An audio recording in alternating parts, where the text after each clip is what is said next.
विरोधी उमेदवाराला प्रचाराच्या दरम्यान भेटायला जाऊ नका असं अजित पवार यांनी म्हटलं। मी ऐकून घेणार नाही, महायुतीचा धर्म पाळा असं अजित पवार यांनी म्हटलं आहे। मैत्री, नातं गोतं, भावकी रावकी बाजूला ठेवा।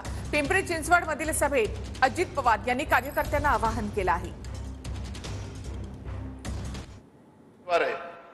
त्याच्याही आपले अनेक वर्षाचे संबंध, त्याच्यामध्ये काहींचे मैत्रीचे नाते संबंध हे समोरच्या उमेदवाराशी असू शकतात। माझी तमाम कार्यकर्त्यांना, सर्व महायुतीच्या सहकाऱ्यांना आग्रहाची विनंती, त्यातल्या त्यात राष्ट्रवादीच्या माझ्या सहकाऱ्यांना विनंती आहे की 13 तारखेचं मतदान होईपर्यंत भेटायला जाऊ नका।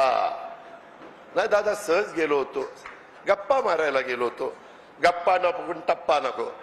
समोरचा उमेदवार जे सांगतोय, दादांनीच मला पाठवलंय आणि दादांनीच मला उभारा म्हणून सांगितलं, दादांचं खोट आहे। अख्ख्या महाराष्ट्राला माहिती आहे की मी स्पष्ट आणि खरं बोलणारा कार्यकर्ता आहे। त्याच्यामुळे या कुठल्याही गोष्टीवर, अफवांच्यावर अजिबात विश्वास ठेवू नका। त्यामध्ये धनुष्यबाण एके धनुष्यबाण हेच आपल्याला लोकसभेच्या निवडणुकीच्या निमित्तानं मावळ लोकसभा मतदारसंघामध्ये चालवायचं आहे आणि तेच आपल्याला निवडून आणायचं।